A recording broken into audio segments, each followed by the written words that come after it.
BRS party working president KTR సంబంధించి అనేకమైనటువంటి ఆరోపణలతో పాటు చాలా వరకు కూడా బూతులు తిట్టే ప్రయత్నం అయితే కాంగ్రెస్ నేతలు చేస్తున్నారు. దీని పట్ల ఏదైతే బీఆర్ఎస్ నాయకులు అయితే తీవ్రంగా మండిపడుతున్నారు. ప్రస్తుతం మనతో పాటు బీఆర్ఎస్ నేత శ్రీకాంత్ ఉన్నారు, మాట్లాడించే ప్రయత్నం చేద్దాం. చెప్పండి, ఎట్లా చూస్తారు? కాంగ్రెస్ పార్టీకి చెందినటువంటి నేతలు చాలా పెద్ద ఎత్తున ఆరోపణలు చేస్తూ దూషిస్తున్నారు. ఎట్లా చూస్తారు ఇది?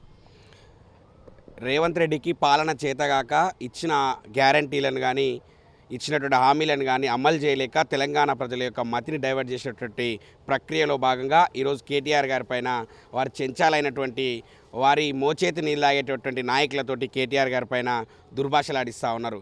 మీరు గుర్తుపెట్టుకోండి, కేటీఆర్ గారిని క్యారెక్టర్ని అసెసినేట్ చేయడం కానీ కేటీఆర్ గారి పైన అర్థం పర్థం లేనటువంటి వ్యాఖ్యలతో అర్థం పర్థం లేనటువంటి నిరాధారణమైనటువంటి ఆరోపణలు చేస్తూ కేటీఆర్ గారి యొక్క వ్యక్తిత్వ హననానికి పాల్పడడం చేయడం చేస్తూ ఉన్నటువంటి రేవంత్ రెడ్డి యొక్క శిష్య బృందానికి మేము ఒకటే తెలియజేస్తూ ఉన్నాం. గుర్తుపెట్టుకోండి, రేవంత్ రెడ్డి శిష్య బృందానికి మేము ఈ యొక్క బీఆర్ఎస్ విద్యార్థి విభాగంగా మేము ఒకటే హెచ్చరిస్తూ ఉన్నాం. మీరు ఏదైతే ఈరోజు నిరాధారణమైనటువంటి ఆరోపణలతో పసలైనటువంటి మాటలతో ఈ యొక్క తెలంగాణ ప్రజల మతిని డైవర్ట్ చేయడానికి చేస్తూ ఉన్నటువంటి ప్రక్రియ ఏదైతే ఉన్నదో ఆ యొక్క విషయంలో మేము ఒకటే తెలియజేస్తూ ఉన్నాం. బిడ్డ రేవంత్ రెడ్డి, మీరు గుర్తుపెట్టుకోండి, మా నాయకుడు కేసీఆర్ గారు కానీ మా నాయకులు కేటీఆర్ కానీ హరీష్ అన్న ఒక్క మాట చెప్పింటే, ఒక్క మాట వారు ఆదేశం ఉంటుంటే మీరు ఈరోజు కథమయ్యారనే విషయాన్ని కూడా మీరు గుర్తుపెట్టుకోవాలి. మాకు ఒక సిద్ధాంతం ఉన్నది, మాకు ఒక విధానం ఉంటుంది. మా నాయకుడు ఎప్పుడు కూడా చిల్లర మాటలను కానీ చిల్లర పనులను కానీ ప్రోత్సహించేటువంటి వారు కాదు. మా పార్టీలో ఒక క్రమశిక్షణ ఉంటుంది. మేమంతా క్రమశిక్షణ కలిగినటువంటి కార్యకర్తలం కాబట్టి ఇప్పటి వరకు కూడా మేము సహనంతో ఉపేక్షిస్తూ ఉన్నాం. మా యొక్క సహనాన్ని పరీక్షించి మా యొక్క నాయకుడిపై అవాక్కులు చవాకులు పేలుస్తా అంటే బిడ్డ మీరు గుర్తుపెట్టుకోండి, మా సహనం కట్టలు దిగితే మిమ్మల్ని తెలంగాణ రాష్ట్రంలో ఉండనీయమనే విషయాన్ని కూడా మీరు గుర్తుపెట్టుకోవాలి. అంటే రేవంత్ రెడ్డిని ఒక ముఖ్యమంత్రిగా గౌరవించకుండా ఆయన పట్ల దుసురుగా మాట్లాడిండు కేటీఆర్ అంటూ కూడా కాంగ్రెస్ పార్టీ నేతలు ఆరోపిస్తున్నారు. ఏం చెప్తారు ఈ విషయంలో? పరిపాలన చేతగానోడిని ఏమంటారండి? చేతగానోడనే అంటారు.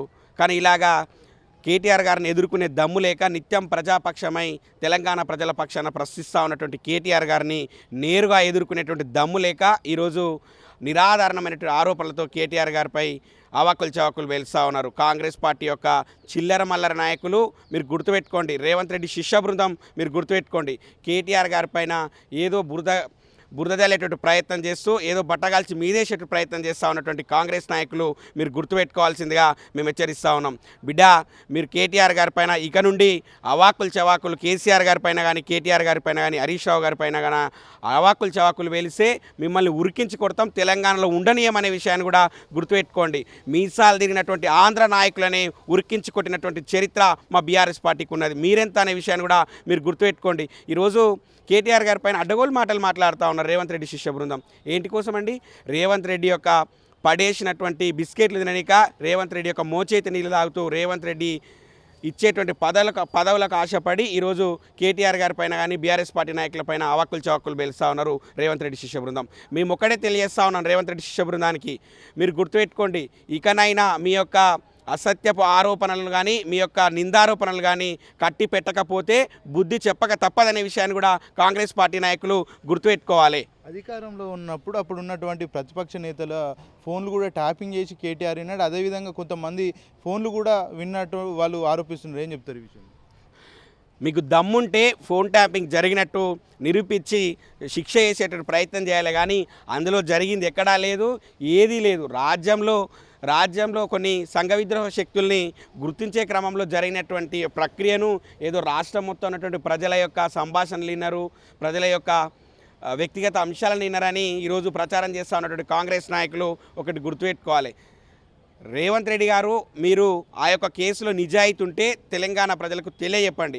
కానీ రేవంత్ రెడ్డి కానీ కాంగ్రెస్ పార్టీకి కానీ ఒక సిద్ధాంతం ఉన్నది.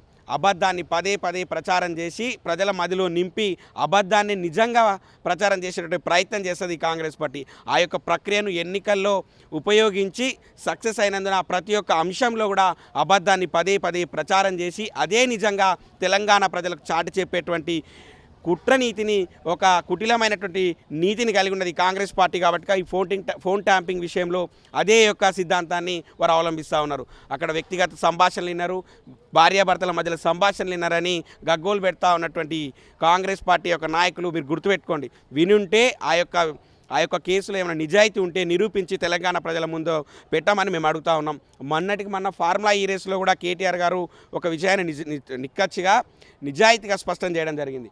నేను 4 కోట్ల తెలంగాణ ప్రజల సాక్షిగా, 4 కోట్ల తెలంగాణ ప్రజలకు దేవాలయమైనటువంటి అసెంబ్లీ సాక్షిగా ఫార్ములా ఈ రేస్లో నేను ఎక్కడా కూడా అవినీతికి పాల్పడలేదు అని నేను లైట్ డిటెక్టర్ పరీక్షకు సిద్ధమని కేటీఆర్ గారు స్పష్టం చేశారు. రేవంత్ రెడ్డి గారిని అదేవిధంగా రేవంత్ రెడ్డి గారికి ఒక సవాల్ కూడా విసరడం జరిగింది. ఓటుకు నోటు కేసులో నువ్వు దొంగవు కావని అదే లైట్ డిటెక్టర్ పరీక్షకు నువ్వు సిద్ధమా అని అడిగినారు. పారిపోయినటువంటి దొంగ ఈ రేవంత్ రెడ్డి. ఈరోజు కేటీఆర్ గారి పైన అవాకులు చవాకులు వేసి ఏమొస్తుందండి? కాంగ్రెస్ నాయకులు ఒక దుర్బుద్ధితో కేటీఆర్ గారు నిత్యం ప్రజాపక్షమై తెలంగాణ ప్రజల పక్షాన ప్రతిపక్ష నాయకుడిగా పోరాటం చేస్తున్నందుకు ఓర్చుకోలేనటువంటి కాంగ్రెస్ నాయకులు ఈరోజు ఆయనమైన అర్థం లేనటువంటి వ్యాఖ్యలతో వ్యక్తిత్వ హననానికి పాల్పడుతూ కుటుంబ సభ్యుల యొక్క వ్యక్తిత్వ హననానికి కూడా పాల్పడుతూ ఈరోజు ఏదో ఒక రాక్షసానందం పొందేటట్టు ప్రయత్నం చేస్తూ ఉన్నారు. గుర్తుపెట్టుకోండి బిడ్డ, వచ్చేది మాదే, మా పార్టీ, మా ప్రభుత్వం వస్తుంది. ఒకరొకరిని మీరు చేసినటువంటి ఈ యొక్క అసత్య ప్రచారాలు ఏవైతున్నాయో ఈ యొక్క అబద్ధాలకు ఖచ్చితంగా మూల్యం చెల్లించుకోక తప్పదు. ప్రతి ఒక్కరికి మేము తెలియజేస్తూ ఉన్నాం. బీఆర్ఎస్ కార్యకర్తగా మేము తెలియజేస్తూ ఉన్నాం. ఇకనైనా మీ యొక్క అబద్ధాలకు, మీ యొక్క దుష్ప్రచారాలకు మూల్యం చెల్లించుకోక తప్పదనే విషయాన్ని గుర్తుపెట్టుకొని మీరు మెసలాల్సిందిగా మేము తెలియజేస్తా ఉన్నాం. విచారణలో భాగంగా కేటీఆర్ ఫోన్లను ఇవ్వాలంటే ఇవ్వలేదని కూడా కాంగ్రెస్ పార్టీ నేతలు చెప్తున్నారు. అంటే తప్పు చేసిరు కాబట్టి ఫోన్లు సమర్పించట్లేదని చెప్తున్నారు. ఒకటండి, తెలంగాణ రాష్ట్రంలో కానీ యావత్తు దేశంలో కానీ కొన్ని విషయాలు గుర్తుపెట్టుకోవాలి. ఫోన్ ట్యాంపింగ్ విషయంలో కానీ, ఈ ఫార్ములా రేస్ విషయంలో కానీ కేటీఆర్ గారిని వ్యక్తిగతంగా ఆయన ఫోన్లను సరెండర్ చేయమని ఏసీబీ జరిగింది. ఎక్కడ ఆయన ఒక రాష్ట్ర మంత్రిగా ఉన్నాడండి. ఫార్ములా ఈ రేస్ ఒకటే కాదు కదా ఆయన పరిధిలోకి వచ్చింది. చాలా విషయాలు ఆయన ఒక వ్యక్తిగత సంభాషణలు ఉంటాయి, ఆయన కుటుంబానికి సంబంధించిన వ్యవహారాలు ఉంటాయి.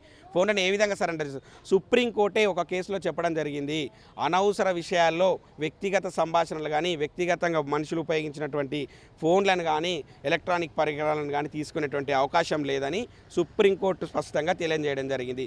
కేటీఆర్ గారు సుప్రీంకోర్టు గైడ్లైన్స్ పరిధిలో తీసుకొనే మా యొక్క లీగల్ సెల్ కూడా సుప్రీంకోర్టు గైడ్లైన్స్కి లోబడే మేము ఆ యొక్క ఎలక్ట్రానిక్ పరికరాలు ఇవ్వమని స్పష్టం చేయడం జరిగింది. ఎందుకు పదే బీఆర్ఎస్ నేతలనే టార్గెట్ చేస్తున్నారు? మరి అది ప్రతిపక్షంలో బీజేపీ పార్టీ కూడా ఇక్కడ వాళ్ళ 8 మంది ఎమ్మెల్యేలు ఉన్నారు, 8 మంది ఎంపీలు ఉన్నారు. వాళ్ళని కూడా టార్గెట్ చేయాల్సిన అవసరం ఉంటుంది కదా. అంటే తప్పు బీఆర్ఎస్ వైపు ఉంది కాబట్టి వాళ్ళు టార్గెట్ చేస్తున్నామని చెప్తున్నారు. కాంగ్రెస్ బీజేపీ దొందుగా వ్యవహరిస్తూ బడేబాయ్ చోటేబాయ్లేగా రేవంత్ రెడ్డి ప్రధాని మోదీ వ్యవహరిస్తూ ఈరోజు తెలంగాణ ప్రజలను ఒక మభ్యపెట్టే పరిస్థితి జరుగుతూ ఉన్నది రాష్ట్రంలో. బీజేపీ కాంగ్రెస్ పార్టీలు రెండు చెట్టాపట్టాలు వేసుకొని బయటికేమో శత్రువులాగా లోపటే మిత్రులాగా వ్యవహరిస్తూ ఈరోజు రాష్ట్రంలో ఉన్నటువంటి ప్రజల్ని తప్పుదోవ పట్టిస్తూ ఉన్నటువంటి వైనాన్ని కూడా మనం రాష్ట్రంలో చూస్తూ ఉన్నాం. మీరు ఒకటి గుర్తుపెట్టుకోండి, కాంగ్రెస్ పార్టీ బీజేపీ పార్టీ ఎప్పటికీ ఒకటి. వారి యొక్క సిద్ధాంతం ఈ రాష్ట్రంలో, ఈ దేశంలో ప్రాంతీయ పార్టీలను బతకనివ్వద్దు. ఈ రాష్ట్రంలో ముఖ్యంగా బీఆర్ఎస్ పార్టీ ఉంటే మన పార్టీలకు మనుగడ ఉండదు. ఈ కేసీఆర్ గారు అనేటువంటి వ్యక్తి ఈ రాష్ట్రంలో ప్రజల పక్షాన ప్రశ్నిస్తూనే ఉంటారు. వీరుంటే, తెలంగాణ తెచ్చినటువంటి నాయకులు ఉంటే మాకు ఈ రాష్ట్రంలో మనుగడ ఉండదని గ్రహించినటువంటి కాంగ్రెస్ పార్టీ నాయకులు, బీజేపీ నాయకులు ఈరోజు కేటీఆర్ గారి పైన, బీఆర్ఎస్ పార్టీ పైన అవాకులు చవాకులు వేస్తూ దుష్ప్రచారానికి ఒడిగట్టుకొని ఈరోజు ఒక చిల్లర మల్ల రాజకీయానికి పాల్పడుతూ ఉన్నారు కాంగ్రెస్ పార్టీ నాయకులు కానీ, బీఆర్ఎస్ పార్టీ నాయకులు కానీ, బీజేపీ పార్టీ నాయకులు కానీ.